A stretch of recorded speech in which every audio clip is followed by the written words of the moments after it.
Why don't we begin this evening's Finance Committee meeting for Tuesday, January 14th. And we have quorum. Thank you for the gavel sound. I like that. That was good. That's on cue. So why don't we, I think we've got a guest this evening. If you would, please come up, have a seat, introduce yourself. Can you notice our new additions to the table? Yeah, the speakers, the mics. Right? Yes, Pat can give you a little rundown before he starts, if you want. Good idea. Sure. Okay. Sure. Absolutely. Yeah. Sure, if you want to come up, please. Sure. Do you know Pat? He's our cable coordinator. He's going to introduce himself Okay. officially to us. Town Aldrich Cable Coordinator, how's it going, everyone? So we have some new microphones. They're better microphones than we had before, so we'll get a better recorded sound. They're also tied into the new PA system, so folks in the back, all these folks that are here tonight can hear everything you guys say, and vice versa. If someone speaks from the audience, you guys should be able to hear them clear. So, That's correct. yes. Thank you very much. All right, no problem. Okay, thanks. Anyone else? It's $20,000, you better. How much was What are it? you looking at? 14? What was the total cost? 21? Yeah, 21? yeah.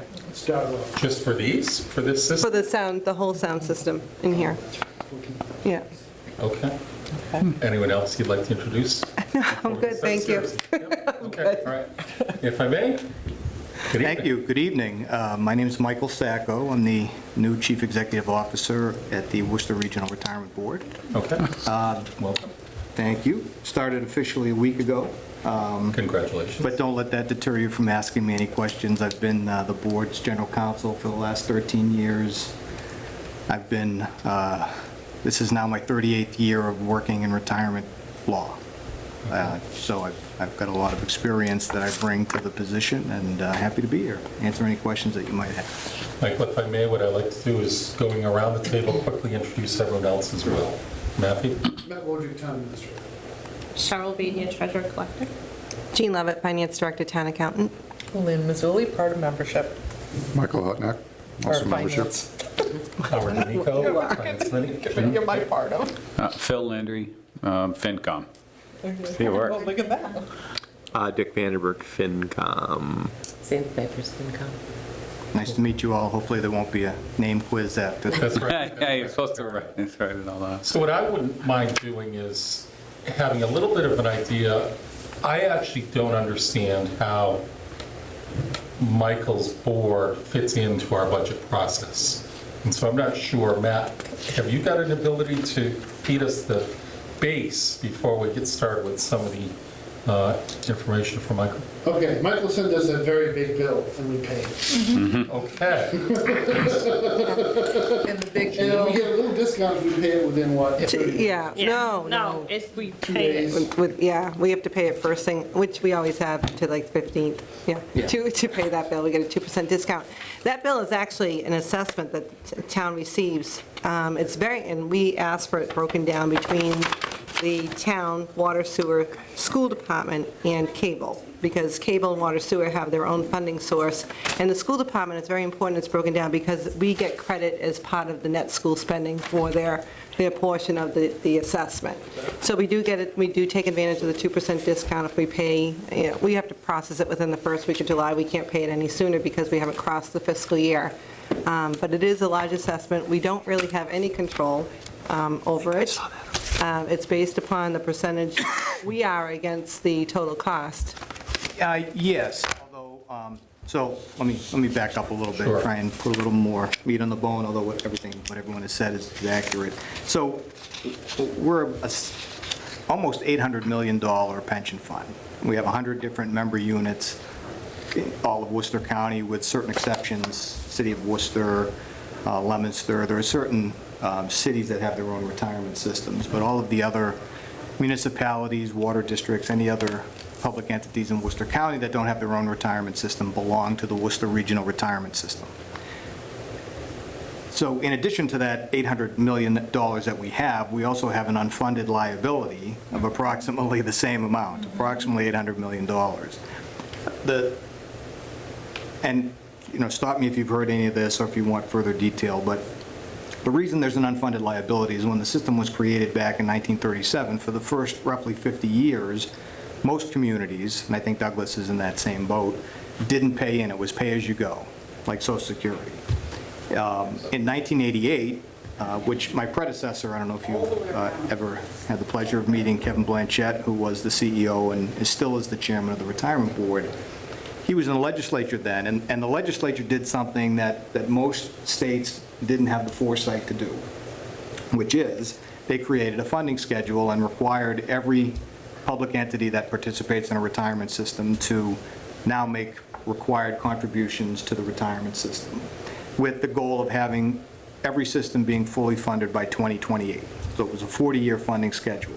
And at that point, there was a state actuary that had been created in 1983, which was then PERA, which is now known as PERAC. I don't know if you know, are familiar with either of those acronyms, the Public Employee Retirement Administration Commission.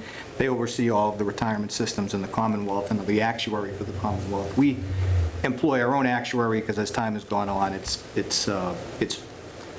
you're not required to have your own actuary, but we feel that we get better service having our own actuary, not on staff, but as a vendor.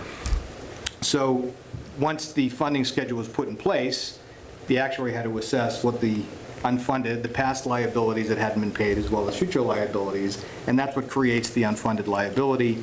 You were put on a funding schedule. Early on, it was, they used the rudimentary payroll method. Essentially, they look at your payroll in contrast to the payroll of all 100-member units, and whatever percentage of your payroll, you would get that percentage of the annual appropriation would be allocated to you, which annual appropriation, I think, is around $68 million through all the systems. Several years ago, we moved to an actuarial-based assessment, which we feel is more accurate, and it takes into consideration your real experience. And I use these buzzwords that actuaries use that I really don't understand, but I do, but I can't really drill down deep into them. You know, if any of you want to come next Thursday when we're rolling out, as we do every January, we roll out all the assessments, and we invite all the treasurers to come to the annual meeting, and you'll hear our actuary speak, and she's a very smart woman and actually speaks in a way that most people can understand, which actuaries don't always communicate that way, but she does. And so now your assessment is based on your experience. When I say experience, meaning we take into consideration how many Group 4 people you have, how many Group 1 people you have. They look at all the liabilities, and she comes up with a number using actuarial science and formula, which I think for you is about 1.2 million roughly. Does that sound about right? That you pay. And you're correct. You don't have any say in it to the extent that when you opted into the system many years ago, you opted in and took on that responsibility of funding your portion of the retirement system for your active and future retirees and current retired employees. So, you know, we are on schedule to be fully funded the system by 2035. We're required to be 2040. It went from 2028 after we had the crash in 2008. 2028 became 2030, and then 2030 has been pushed out to 2040. And just like a mortgage, you can keep pushing it out, but in the long run, it just means you pay more. So my board has decided that 2035 right now, we want to give ourselves a cushion in case of another financial meltdown that results in, you know, if when the stock market lost, you know, 30+% back in 2008, that wreaks havoc on a funding schedule, and the less money that we make is the more money you unfortunately have to kick in. We do use asset smoothing, so that means that over a 5-year period, we don't realize all the gains or all the losses in one particular year. You smooth it over a period of time. We find that is a better way to assess the communities who have to make this annual appropriation every year to the system. That's kind of the appropriation issue in a nutshell. Happy to drill down deeper into any particular subjects that you may want. I think the email that was sent was, someone sent me an email. I did. Asked about, said there was some interest in the investment income and our investment. So back in 2006, the board, prior to 2006, the board employed individual money managers to manage the assets of the system. At that time, it was about $450 million, I believe. In 2006, the board made a decision to transfer all of its assets into the PRIT fund, which is the Pension Reserve Investment Trust, which is the state-created agency that was created to manage money for the state retirement system and the teachers' retirement system, the two biggest systems of the 104 systems. All retirement boards have the opportunity to also participate in the PRIT fund and have them manage their assets. About half of the boards are all into the PRIT fund, and then another half, they manage their own assets and use certain aspects of the PRIT fund, what we call sleeves. The PRIT fund is a well-diversified fund. They're a $77 billion fund now. If anybody's interested in how the money is allocated, they have an investment strategy that puts in 34 to 44% in equities, 12 to 8% in core fixed income, 5 to 11% in value-added fixed income, 10 to 16% in private equity, 7 to 13% in real estate, 1 to 7% in timber, and 8 to 14% in what they call portfolio completion, which is hedge funds. So they're a well-diversified fund. They've done fairly well over the years. Last year, at least through November, we don't have the December numbers yet, but in 2019 through November, they were up 9.37%.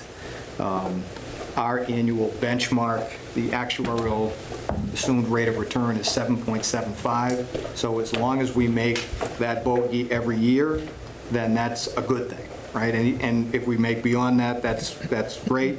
If we make it lower, that's not good. But obviously, with the 5-year smoothing, the goal is to try and make 7.75% in Worcester Regional. The PRIT fund's goal is to make 7.95%. So they, right from the get-go, their goal is to make 20 basis points better than what our actuarial rate of return is.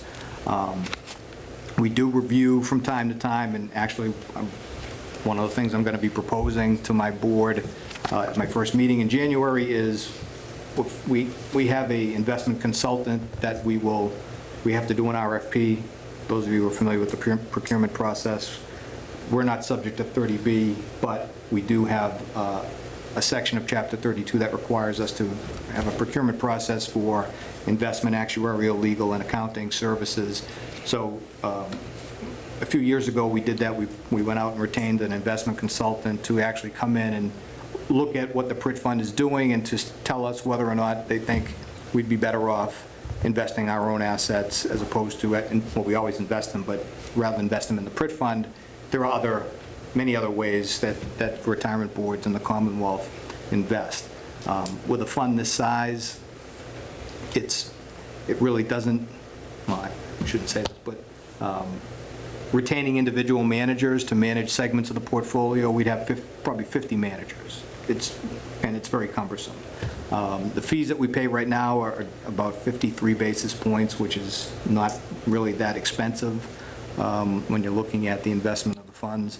And the returns have been fairly decent. In the last 10 years, we've had about 8.5% return. In the last 34 years, it's been just slightly north of 8%. So over the long time horizon, we've hit our bogey. We've done what, as fiduciaries, we've been asked to do and we're required to do.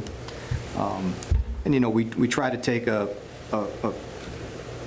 really a position of not to take too much risk, but you have to take some risk, obviously, particularly the numbers have been great. This year was a great year, obviously.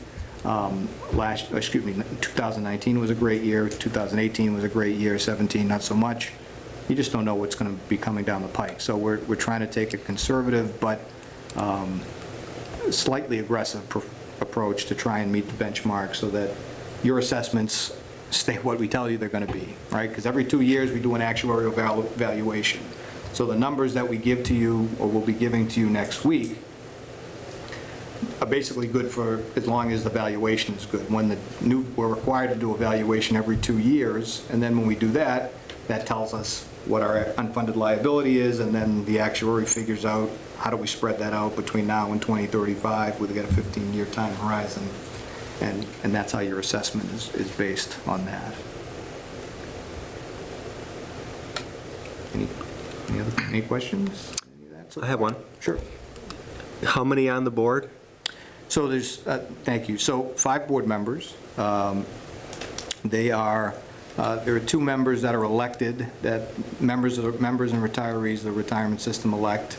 There's a 3rd member who the treasurers appoint, a 4th member that the chairman of the board and the other 3 appoint, and the 4 members, one of which is appointed by the chairman, actually appoints the chair of the board. So, and it's all by statute.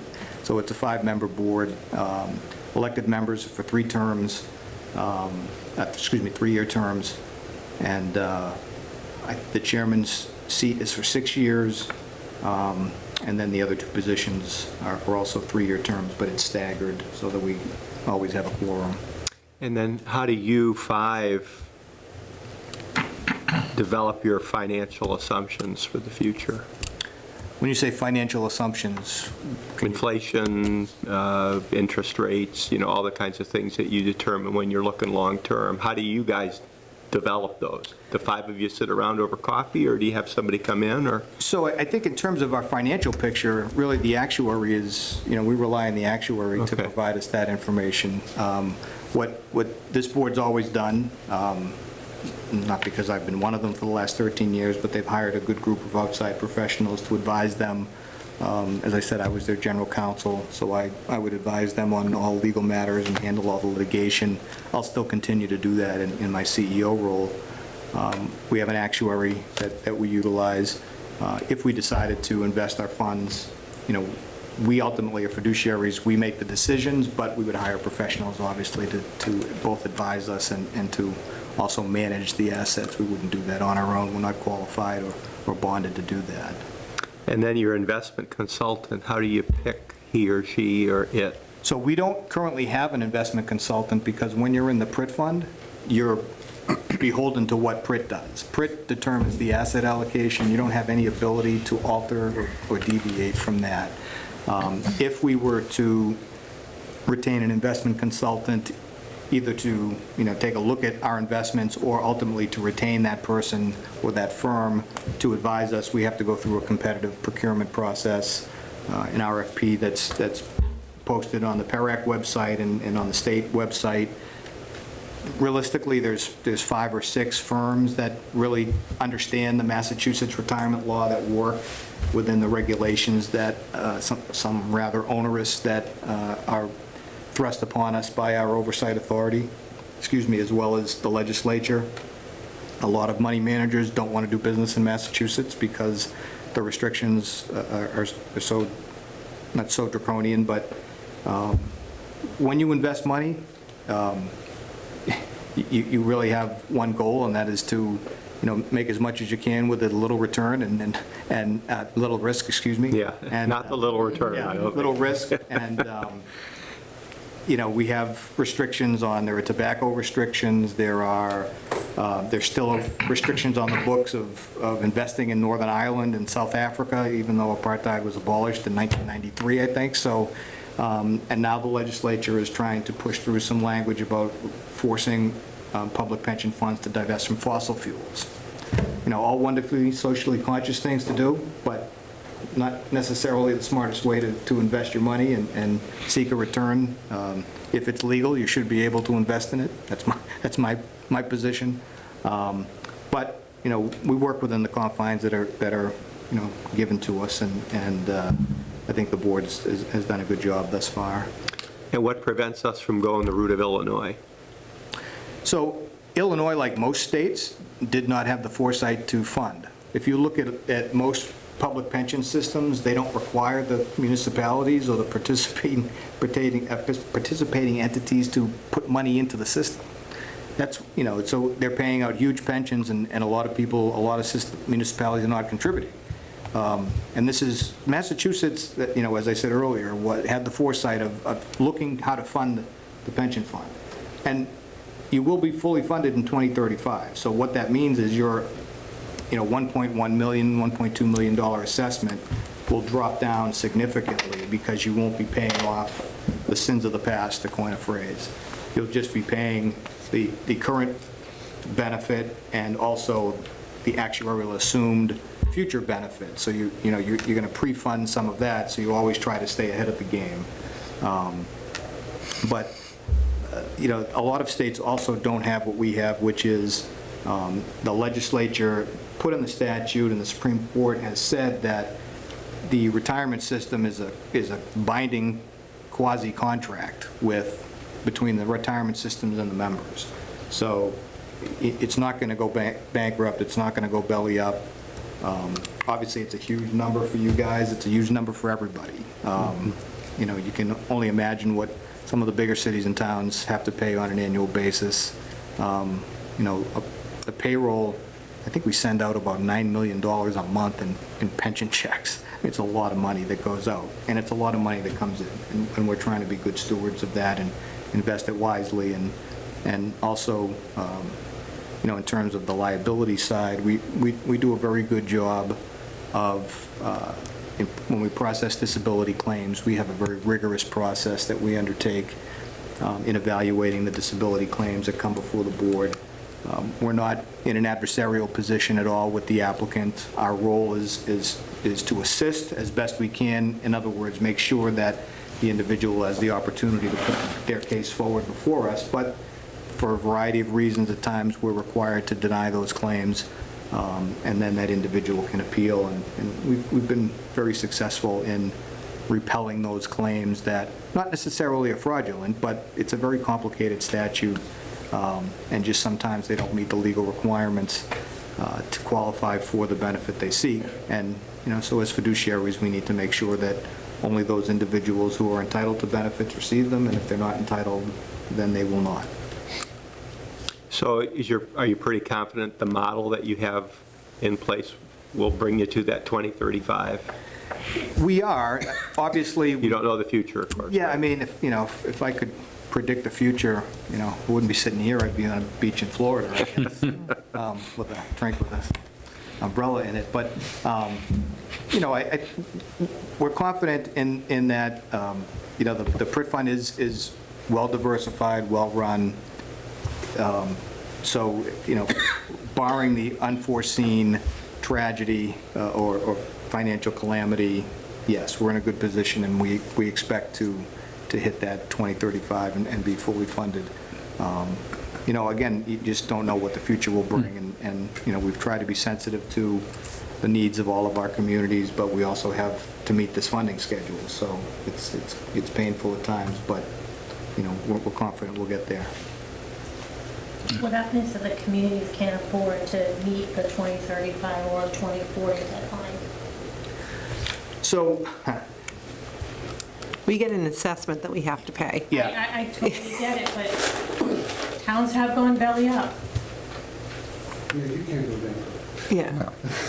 but we can. Yeah. Well, Yeah, so, let's hope that doesn't happen. yeah.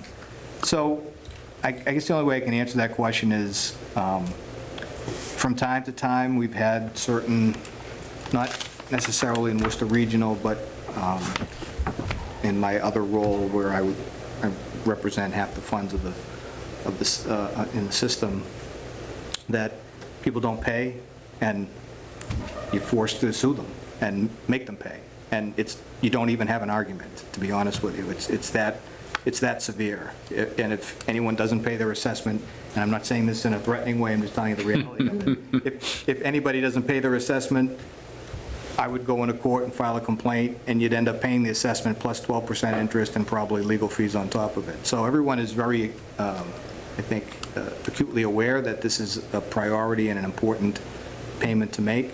And it's one that, the legislature has said needs to be done by 2040. We're at 2035, again, just because we don't want to be in the situation. There are a lot of systems that are out to 2040, and if we had another 2008, those communities would be in a lot of trouble. Although I suspect if that happened, the legislature would probably kick it out to 2050, and that still may happen at some point down the road as we all get closer and closer, to being fully funded, and closer to that 2040 date. If it turns out there are a lot of communities, because if you look at the funding schedule, the last few years spike up a little bit. for most communities, not necessarily with yours. We've kept the funding schedule, I think, at a 9.95 cap going forward. Which is hard for a community of our size. No doubt, it is a lot to bear. We're trying to operate within the construct of what they've given us, and as we get closer, if there's a groundswell of, communities that are struggling financially to meet that payment, the board does have the discretion, and it's the board's discretion to extend the funding schedule. Again, all it will mean is you'll end up paying more over the long run from 2035 to 2040, so we have that 5-year cushion. We hope that what we've tried to do is to let everyone know, obviously we do it annually, but the funding schedule is out there, so you can look at it and see what the proposed payments will be in the future. Again, every 2 years it changes because of a new valuation. But we realize it's a huge financial commitment. In most communities, the biggest bill they have is the pension bill. And that's not unique to Douglas. That's pretty much statewide. We've always looked at it as a fixed cost, and I don't know who served, and maybe Mike, maybe the only one where we used to have the revenue sharing, where we took the available revenue, deducted the fixed cost, and then that was what was allocated between the school and the town. Understanding that net school spending had to be met. I mean, we're in a little better shape than we used to be because of the override, but it is a struggle for us. And just so you know, the way the retirement, you can correct me if I'm wrong, the teachers are under mass teachers retirement, teachers and admin. The custodians, cafeteria, anybody on the municipal side is under Worcester Regional, and then anybody that's not benefit eligible is under OBRA. So they don't represent the entire town's retirement. Right. And actually, the town doesn't pay the mass teachers retirement system. That comes off on the state level. But if you look at the audit, which we'll have hopefully the exit conference next week, in the footnote section, you'll have a section on the Worcester Regional Retirement and the percentages that we pay, and it gives a little summary there. And then you'll have that big number that is actually the teachers and the admin. And that comes straight as the state is funding The state your school money, they pull it right out. Well, we don't see it, it's in you. their budget, it's not in our budget. So this is just from what we get assessed from Worcester Regional. It's the custodians, cafeteria, paras, I forgot paras. Yep. And So my understanding that as early as next week, you'll get dead-on numbers that you can rely on for the Next next 2 Thursday. years. Yeah, next For the Thursday. next 2 years. Yeah. Next Thursday, for the next year, next Thursday, the annual assessment will be handed out. We do that every year in January. We have an annual meeting, and that's when we roll up, because we don't have the numbers. I mean, there's a funding schedule, but the numbers, the actuary doesn't certify the numbers until late December, so we won't have. So I kept hearing a 2-year event. Right. And what's the difference between what you'll get next Thursday that will give us fiscal year 2021's actual number? Right. And what you were referring to as a 2-year dynamic? Okay, so every 2 years, the actuary has to do a new valuation. So, what actuaries do is they have a bunch of assumptions, right? And they predict the future, and then they look back and see how close were our predictions, and then they rerun the numbers for another 2 years. But that second year of that 2-year actuarial number can't be dead on relied on I don't think. at year one. No. no, Okay, that's what I was just trying to It can be understand. some fluctuation. It didn't give you Right. a dead-on match from what your 2-year out number would also be. And are we rolling right now, year over year, at about 9.5% increases? Roughly. 9.5 total. Yeah. And that's why we felt it was important for Michael to present to you. Our revenues grow at 1.7% a year. And so this account grows however many times that is, 6 times faster than our revenue base growth. Because of that need to play catch-up. That we can play catch up. Theoretically. And so this is, I'm a little bit more of a critic, Michael. I'm less polite than everybody in the room, I guess. So, I haven't started.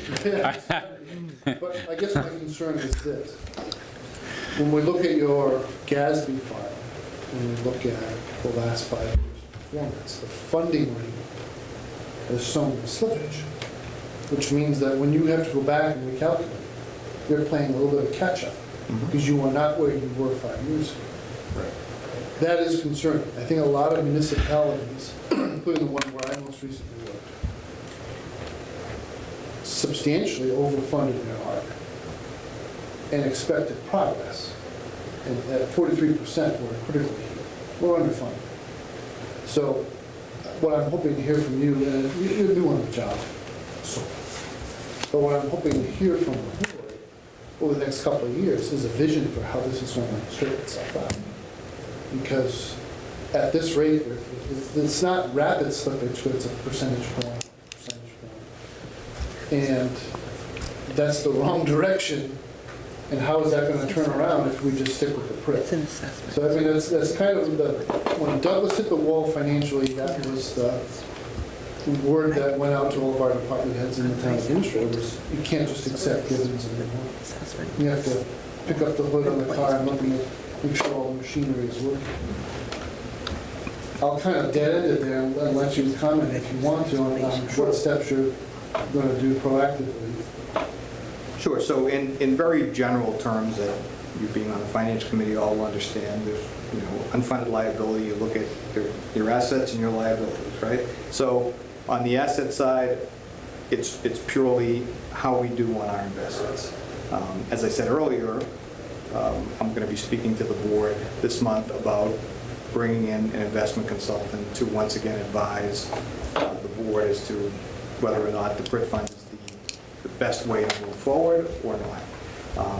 One thing that I didn't mention earlier was in 2007, right before the crash, the legislature enacted a law that required all retirement boards to be not 65% funded or performed within 2% of the PRIT fund over a rolling 10-year period. If you didn't meet either of those, you were forced into the PRIT fund, but you had a one-time opportunity to jump in. So a lot of boards that were on the borderline jumped in, which the region was already in. Of course, as soon as everyone jumped in, 2008 happened, and the PRIT fund lost more money than anybody in 2008. So it put everybody behind the 8 ball a little bit. So on the asset side, we run internally fairly leanly. We have an excellent staff that works really hard. We don't have a lot of expenses in that regard. Actually, bringing me in as CEO and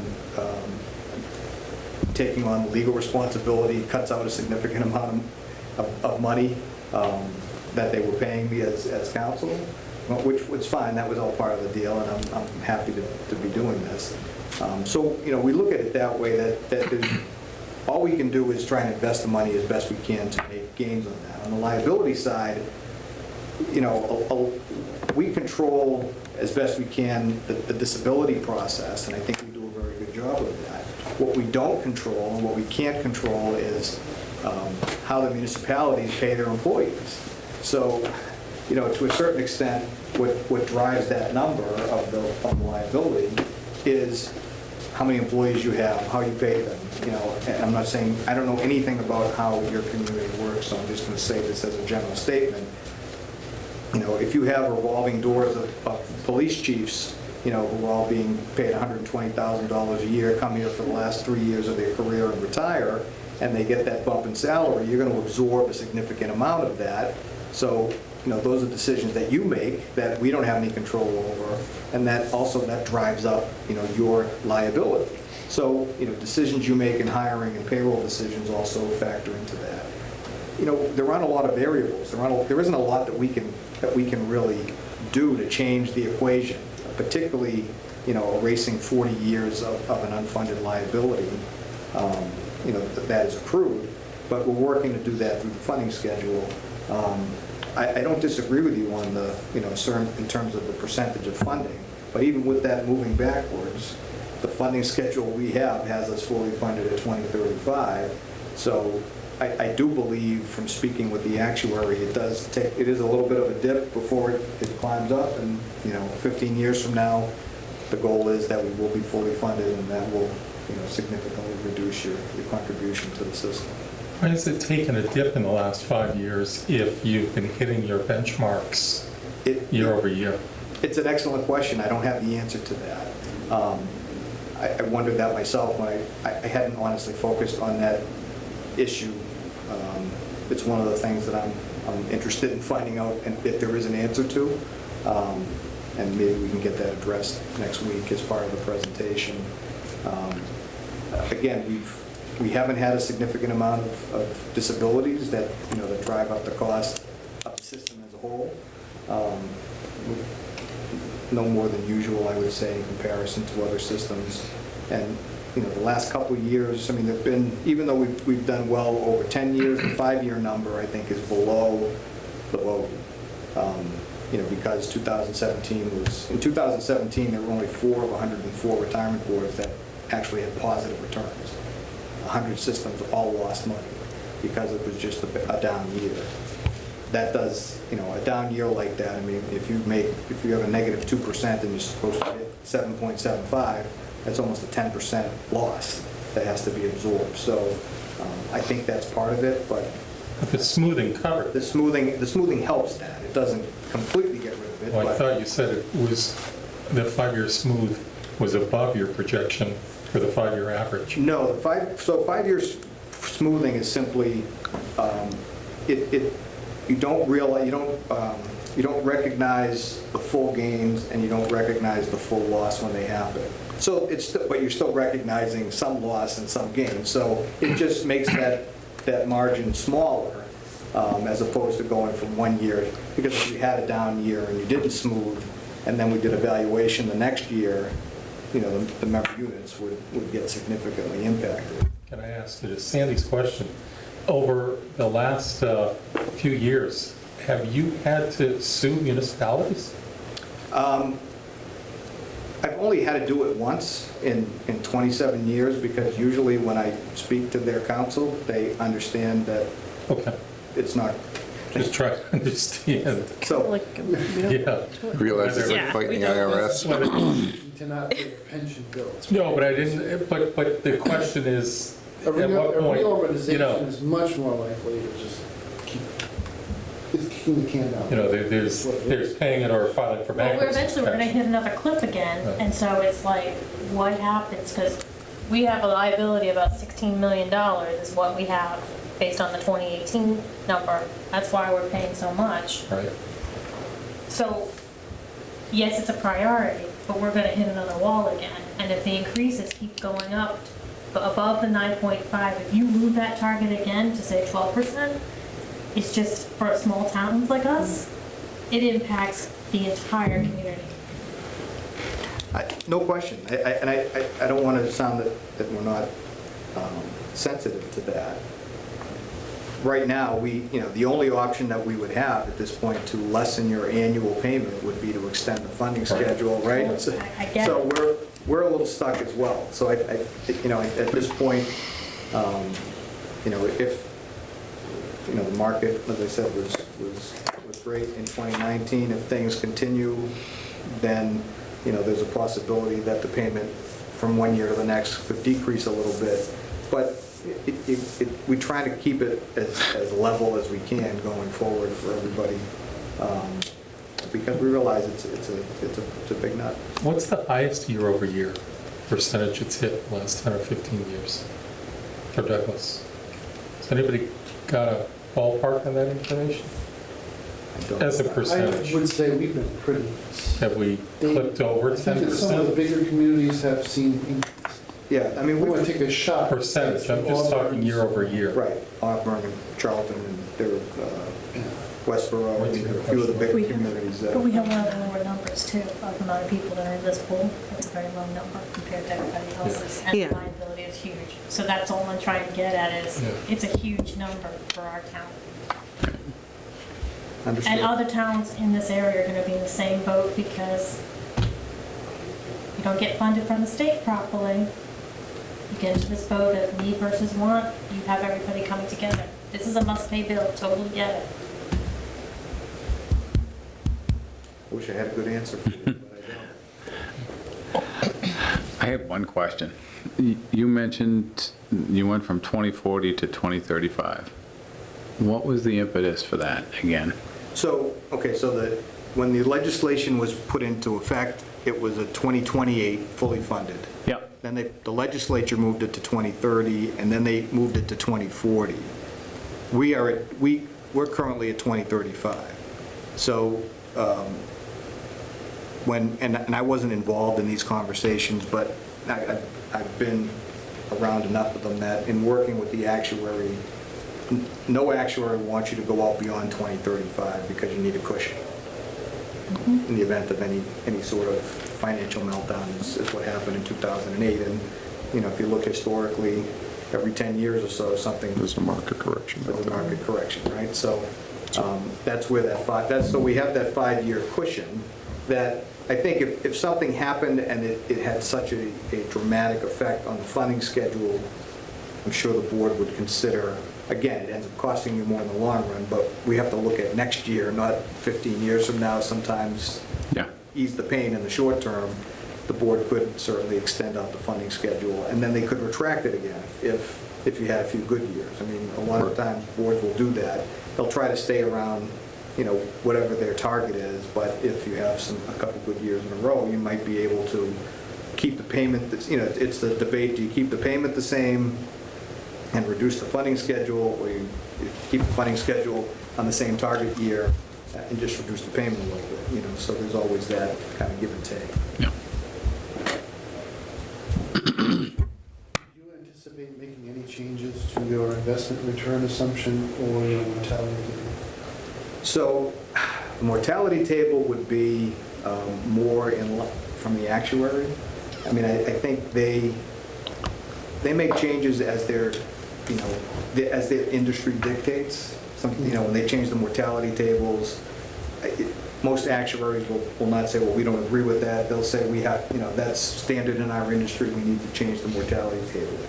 On the investment, we're comfortable. We have lowered it. We were over 8%, and then we've ratcheted that back a little bit. In fact, where we are at 7.75, our oversight authority would actually be encouraging us to make it lower. And if we make it lower, that increases your payments. So we're not, and again, I can't, well, I guess I am speaking for the board, but 2 weeks on the job, I don't want to say that they are not considering lowering it, but I don't think they are, because I think I think they think 7.75 is an attainable number, and also they recognize the financial impact it would be if we lowered it to 7.5. I mean, there are some community, I think, trying to think, there's one community, I think it's actually Leominster, that is at like 6.5%. And I mean, if we had ever dropped it down, I don't know that any of the communities, any of our member units would be able to make the payment. It would increase so much. So we're not looking at changing that. I think that's a pretty solid number. You know, what we can do is look and see how best we can invest the funds. The PRIT fund has been a good fund.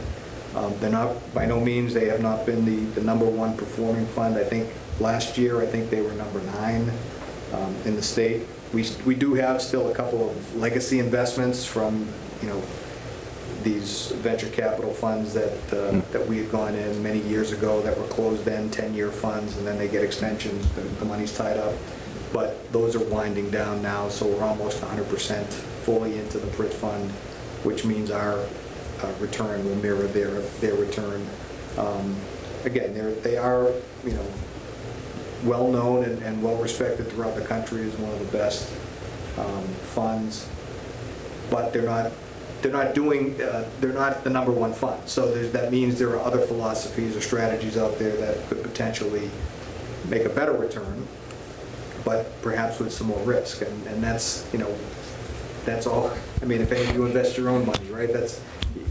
We're in it for the long term. I mean, even though we want to be fully funded by 2035, once 2035 hits, you're really never fully funded, because the next, you know, as soon as you have 1 year that's below 7.75, you've then created another unfunded liability.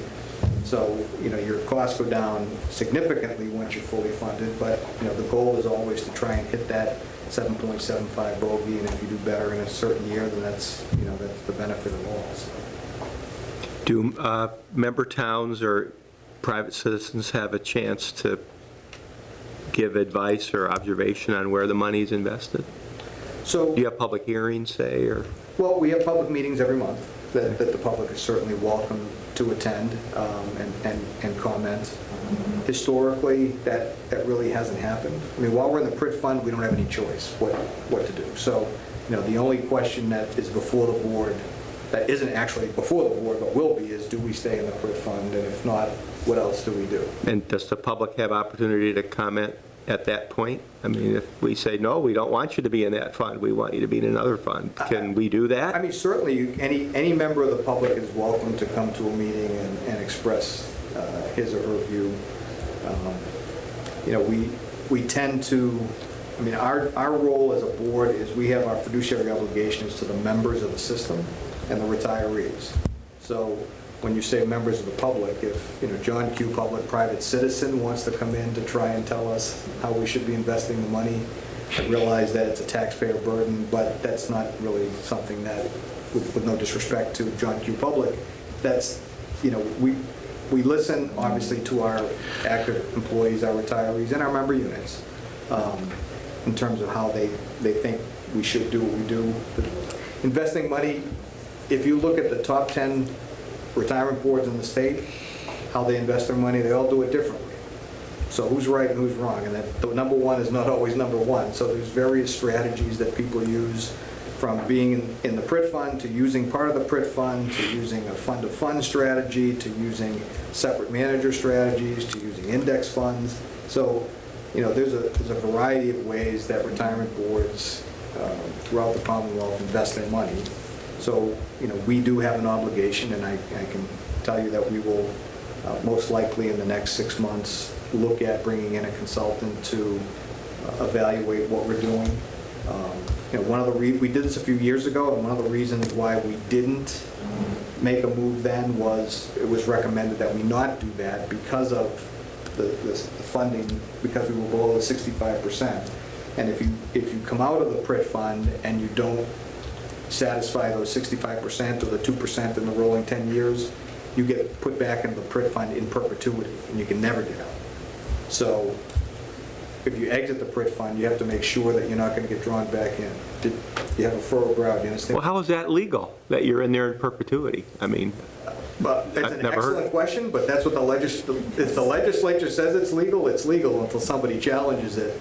I might agree with you as an attorney that it may not be legal. It's almost involuntary servitude of your finances, but that was what the legislature passed in 2007, Chapter 68 of the Acts of 2007, put that into place. So, once our return has been a little bit less than the PRIT fund because of those legacy investments, but we're in a position now that if the board decided to, and I don't, this is not investment analysis or advice because I'm not qualified to do that, but simple math. If the board were to pull out in the next 15 years, the odds of the board not being within 2% of the PRIT fund in a rolling 10-year period is highly unlikely. So if the board decided that it wanted to invest its assets either outside of the PRIT fund or using the PRIT fund as part of its investment strategy, it likely could do that without running the risk of being drawn back in perpetuity. But that's why we need to bring in an investment consultant, a professional, to give us that advice. What's you guys must have a projection on the number of pensioners, kind of a bell curve type of thing. Where's the peak? What year? I don't have that number. I can tell you we have, I wrote this down because I looked it up this morning in my notes. We have 7,800 active employees and 3,800 retirees. That's what the makeup of the system is. And we're in a phase now where this year I think we had more retirements than in any previous year. The workforce population is getting older, and they're all starting to retire. So while we backfill those positions with individuals who are contributing at the higher rate, right? The current rate is 9%. Each new employee pays 9% and an additional 2% over $30,000. But the 9% rate has been in since 1996. That was the last time they changed the rate. It used to be 5% and it's gradually increased. So most of the employees in the system now, there may be a few prior to 96, but we're going on 20 years, so maybe 8%ers, so but they're also coming in at lower salaries oftentimes than a person that's retiring. So it's a real issue. The retirements this year, the board administrator commented to me a few days ago that we had more retirements in 2019 than we've had in any prior. So, and I think that's going to be a pattern that's going to continue as the workforce reaches retirement age more quickly. Yeah, but that's what I was trying to, I'm projecting out where that peak might be, where you're going to start to get to some relief, maybe. Yeah, I don't have that answer for you. I don't know if our actuary has looked at that. I'm sure that she could probably give us some educated projection. And just to remind you, we don't pay into Social Security, so we pay the 90 plus the 2%. That's a high percentage on the employee side as well. I mean, so you start playing with that number a little bit, I understand it's a benefit that we'll eventually get, but it's, from a week-to-week basis, that's a high percentage. And what's Social Security, 6.2? 6.2. Yeah. 2.5. Yeah, 6.25 versus the 9 plus the additional 2. But the Social Security is also capped, and... No, I'm not saying, I'm just talking on a take-home pay. Right. So, yeah. Right. But and in essence, you're, well, at least in theory, Group 1 employees, the non-public safety employees, are essentially funding their own benefit. Right.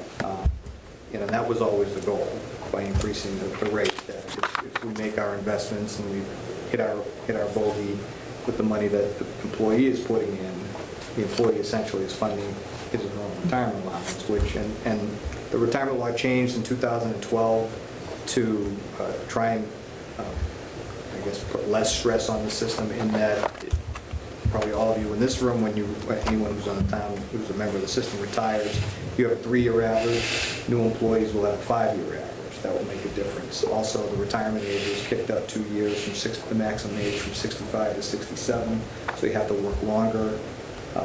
Legislature eliminated the so-called termination allowance for employees who work 20 years and who lose their job through no fault of their own. They used to be able, current employees who came in before 2012 still have that benefit. That would be a different calculation.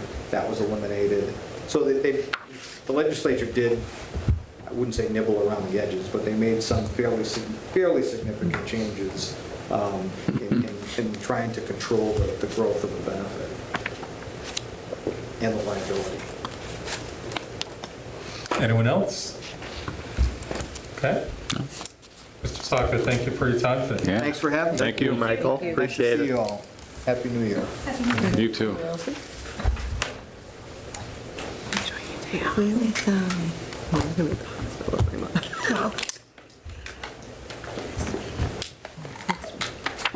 In Auburn, like the Elks Club. Agenda?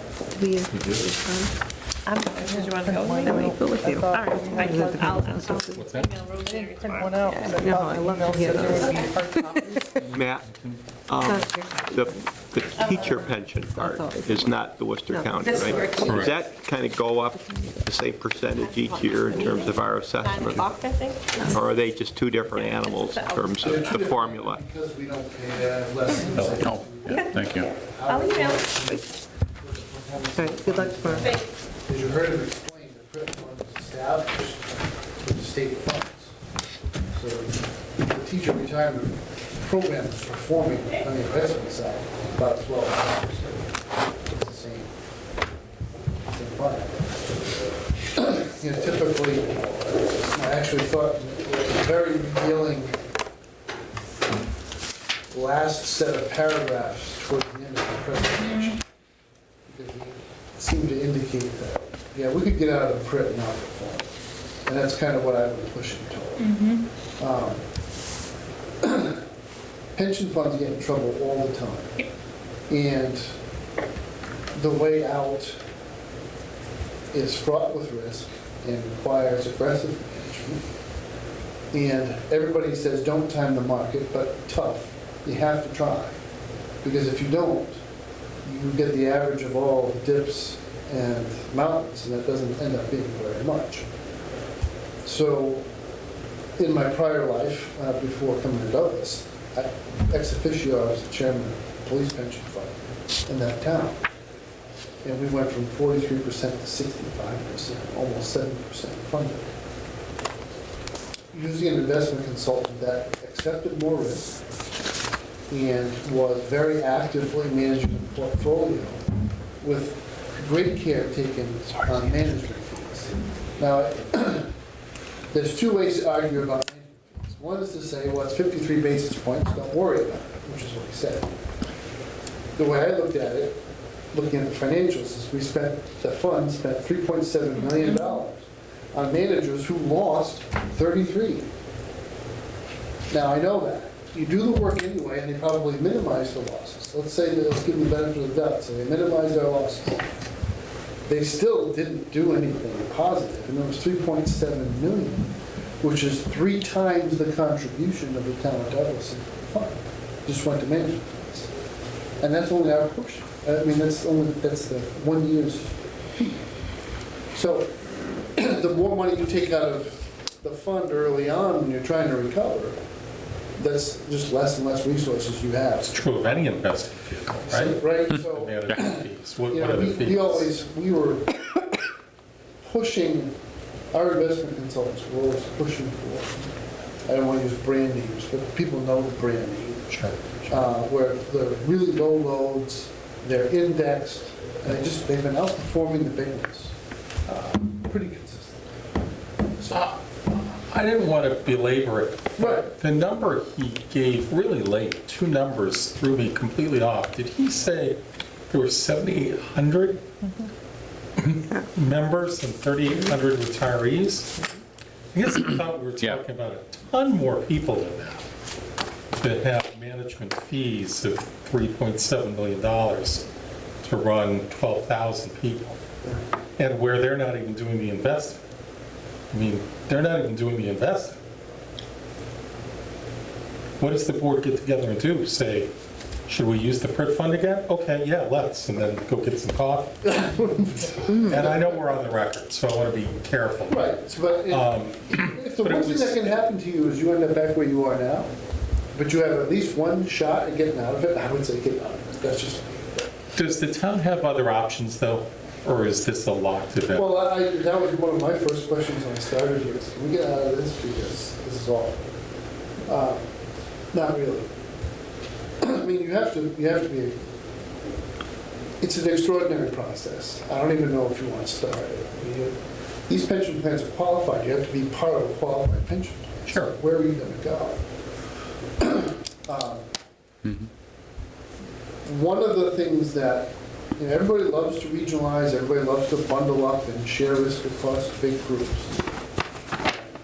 And sometimes you get to the point where those groups that are really starting to get hit hard by the financial burden will say, well, am I really performing that badly myself? And the answer for Douglas is no. Douglas is a conservative town. Revenues grow at 1.7%. What's our COLA? 1.75. Yeah, sure. Yeah. But we're not, and we're not hiring people, so we're really not contributing to this growth in the unfunded liability to the same degree as other communities are. So at some point, perhaps when the legislature says, well, maybe we need to re-amortize again and push out the end date, the smaller towns get together and say, we just don't want to do this at all. Let us cherry pick ourselves, and you figure out what you're going to do with those communities that can't control their payroll. Anyway, so that's the tension in this kind. I think when, to your point, if there's a consensus between the FinCom and the Board of Selectmen, the community as an employer writing a letter to this board is more effective than any one member of any committee or any member of the public opining. Because we don't have to have the answer, we just have to ask the right questions. They ultimately do have to respond to us. Not to John Q. Public, though. Didn't seem like John He Q. made Public was going to that get much. point. Doesn't seem to care about John Q. Thank you for Public. coming. That's a whole nother board. Even though we're the taxpayers, right? But in a town all by itself, as long as it uses an ERISA qualified plan, can it do it itself? So I don't know the answer. I want the answer to be yes, so I'm going to look. But that's dangerous too. It is and it isn't. You know, I could go into the PRIT fund for the cost of a donut to go into the PRIT funds and save my portion of the $3.7 million. Which, how many towns are we talking about are in the Worcester? this is a big fund. It's everybody but the city, Leominster, Northbridge, there's a couple of, So How many every town in towns is Worcester that? County, pretty much, except there's a lot for the of city. towns in Worcester County. How many is that? For the. He said appendix, 100, but we're It was not. it was like 80 when I was going through, I mean, the appendix C had like 80 pages in it, so each one represents a community or town. It's not just municipalities, it's any municipal entity. It's housing is in there too, there are a couple of housing authorities or. Water, sewer. Yeah, He it's, started to say that, but in terms of just towns, municipalities, 80 seems like a high number for Worcester when County. you go, 351 cities and towns across the state, 80 seems like a high I don't number. think it's that many. it was There's not 80 pages. There's I know not that. 80 towns. You're right, it was 80 pages. I want to say it's probably more like 40 municipalities. 50, 40, or If 50. we had to sit here and do a geography test, we That's might okay. But you'd have 1 out of 50 coming out, and 1 out of, 2% of 3.7 million, 75,000. So that's what you, if it were all evenly distributed, if we were right in the middle. Okay, all right, that seems like a big danger. Although if you're tying It's just directly to the scary. fund he's tying to, it strikes me as not a danger. When you look at the funding schedule out in the out years, they're not expecting investment income to cover any of their outlays on a regular basis. Yeah, It's the contributions from the employers and the employees Yeah. that keeps the state going. It's darn near close to pay as you go. It's, So I don't their understand assets- why it assets exists and or why you liabilities need are that. just about the same. yeah, it did strike me as we were going to be done by 2035, unless in 2034 we get a really big assessment. But I don't, we're not. Right, right. So what can the individual finance committees do to affect the situation? Change like this is hard, but the more people who educate themselves and community, coming up with plausible solutions through the legislatures. Okay. But, any substantial group of Worcester County municipalities whose finance committees interact and say, look, this is a financial instrument that's not performing and it's going to drive us all badly, then the legislature typically would pay attention. I think the legislature's been looking at this, everybody's nibbled. Rhode Island nibbled 3 times, and ended up going to court with unions. But eventually you get to that point where it's, I don't think the benefit's overly generous. I don't. What's that mean? What could the legislature do? I think what is creeping into this is COLA conversation. That's troublesome, because COLAs have the tendency to rapidly increase unfunded liability. And if you can't afford to do COLA, you can't afford to do it. You just have to stop. But can the Worcester County group that he represented, can they on their own shift to a different fund if they wanted? I mean, That's what he was. but they can just do that if they want, right? They're gonna hire- They don't need to get permission from anybody at the legislature. They can just say, we're going to choose the They have a Vanguard. lot more flexibility than we do. That's what 5 people get together to do, or don't do, right, if they decide to stay where they are. Okay. Shall we move on? We've Yes. got 1 minute left. You're over. I think we can be really quick. So you and I have part of the agenda, the next meeting or meetings, and trying to get everybody a little bit of definition of who we're going to see. That was my error earlier in the week or last week in terms of putting out the agenda, not having better communication of who might be coming. But that's okay, because we can stay ahead of ourselves a little bit. Let's do I'm it. gonna pass around the police budget for next time, for your next Okay, meeting. okay. You can review this. So, Yeah, I thought. I don't see why you wouldn't the think police- about it. I thought I had read that. I think we'd like to hear from him. Today. we want to hear from them, we don't want to. We're going to request a FinCom. Clarification, right? I will request that. Yes, the dog must come. I will, Like an audience. yes, yeah, oh, true. That's right. You want the dog.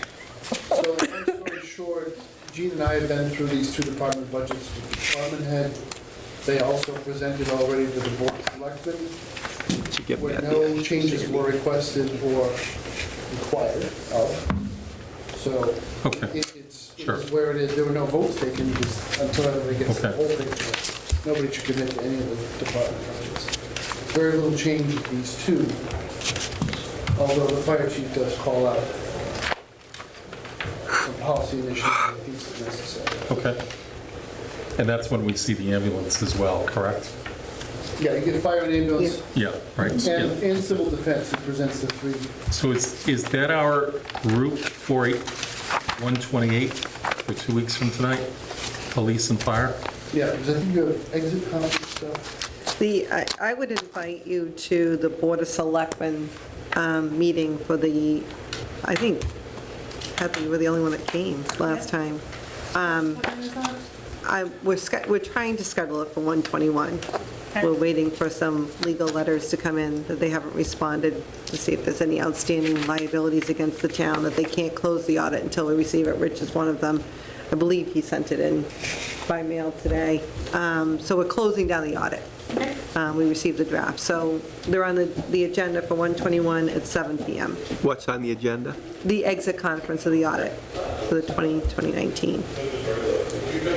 So I don't think we would have to take up a finance committee meeting for that. You know, if you weren't able to make that meeting, you could also watch it on tape. The other thing for 128, Mr. Chairman, I would ask that you invite the school committee to brief you in executive session on collective bargaining with teachers. Maybe the first time FinCom's done an executive session in a long time. But the ramifications of that contract for the town's entire budget are very significant. The committee has a strategy, and I think you should be briefed on it because it has budget implications. It will have budget implications no matter what. But I think this group, more than ever, needs to understand the cost structure that is in some fashion that's a little bit deeper than the annual budget. Here it is, here's the bottom line, this is what we need to do. Sure. That's a fair opportunity for the department to present its initiatives and its views, but Do that again. 88% of the budget over there is personnel. To discuss the new contract? To discuss their strategy for collective bargaining with their two major business units. So they have the Douglas teachers and the Teamsters, which represent cafeteria workers and stuff. Are those an annual thing, Matt, or Every 3 years. every 3? And is a third year coming up now? These contracts will expire June 30th. Okay. And it sets the tone for the rest of our discussions, police and fire. Well, can I formally make that request now through you? I can relay that to the chairman of the school committee. Thank you. Would like to have them It's on the here record here, to so- do that. Yeah. Okay. All right. I certainly think that's enough to cover. I'd like to do That's all. fire and ambulance and police, Yeah, and then the school committee for that purpose. yeah, that's Okay. busy. Green plan. And then the next two meetings would that be 211 and 225? By 211, well, we can line up some departments. We will have at least a pre-renewal conversation. Start to scope out health insurance. Okay. With some, we'll be within a range there. Well, I'm satisfied to set up the meeting nights for the committee to know as far in advance what nights they'll be, but I'd like them to be able to communicate directly with you so that before I'm sending the notice of the meeting for publication, I've got who we're having come. Right? Does that make sense? I think it may be important to discuss revenue on 211 too, because I think that'll set the tone for, Right, we kind of cut away from that. That's really what we wanted to do, is start with the revenues. So 211 might be a good time to talk about it. All right. in health insurance, if we have some, I mean, that's a big, Well, what I'd like to be able to do is, a week in advance or more, reach out directly to you to have an idea of who you think is set up to come, so that as I publish a meeting agenda, we're in coordination. Yeah. That the people that then are ready to come can sit, because the townsman properly knows. First time through, just smoothing it out. Yeah. I thought it was all set, but I read it and I was So did I. Apparently not. but Mr. Chair, are you still looking at an hour? I understand. No, are you still looking at an hour on 211? No, you won't be. You Okay, can't. okay. You won't be. It's revenue. So if we're discussing revenue, and I don't think that's going to be a very long presentation, but if we're going to have a discussion about health insurance, I think, you know, we're new to that this year. I think there's some education involved there. And we should have the Worcester Regional Assessment by that time. We're starting to get the bigger pieces. So I just want to know what your time frame, what you're thinking. So I think the goal has been to try, unlike last year, to try to stay within 2 meetings a month, so that as we hit March last year, we were really heavily loaded. And I'd like to keep it at 2 meetings so that we can get in. If we go to an hour and a half, an hour 45 minutes for a couple of the larger ones, I think people would prefer that rather than come 3 times. And Mother Nature has cooperated. Right. Mother Nature Right, helped you last right. year. So I think the 128 agenda gives us 3 groups, and it sounds like, unlike recent past, I'm optimistic we're going to be able to go through fire, police, and even ambulance relatively quickly, particularly where there are no substantial changes, and then get to the executive session portion and move on. For 211, I agree, you know, if it's really discussions for the first time about revenue, really a presentation through you, correct? Or Matt. Yes. Yeah. Okay. So who else are you suggesting? I would suggest highway and public maintenance for the buildings. Those are the 2. They have For the 211. for 211. Okay. Providing there's no snow. Yep, clearly. There'll be no snow. There'll be no snow. It was 70 All right. degrees the other day. I know. Forward. All right. So that's enough for me to have a comfort level, and then we can keep going as we go along. So that's old and new business. Any other old business? Well, the kind is, you have openings? I'm just waiting to see. I was just looking for feedback from the committee on, you know, as I make what I would consider material changes to the budget, I issue those fiscal notes, which I try to keep to 1 page, but they may be 2 pages. We don't have to go over them all, but is it helpful? Is it helpful? Oh, yeah. Oh, yeah.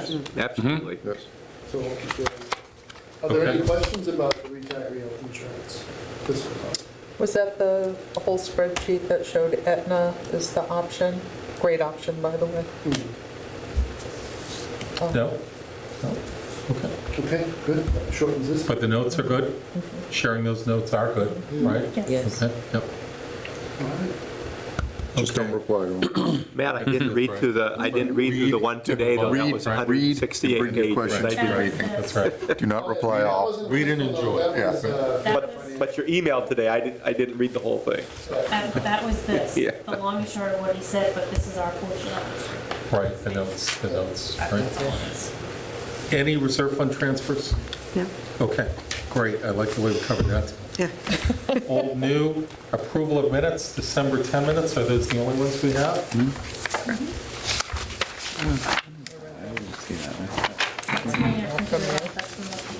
One of the emails. Mr. Chairman, I move we accept those minutes of December 10, 2019. Second. All those in favor? Aye. Aye. Opposed? The motion is passed.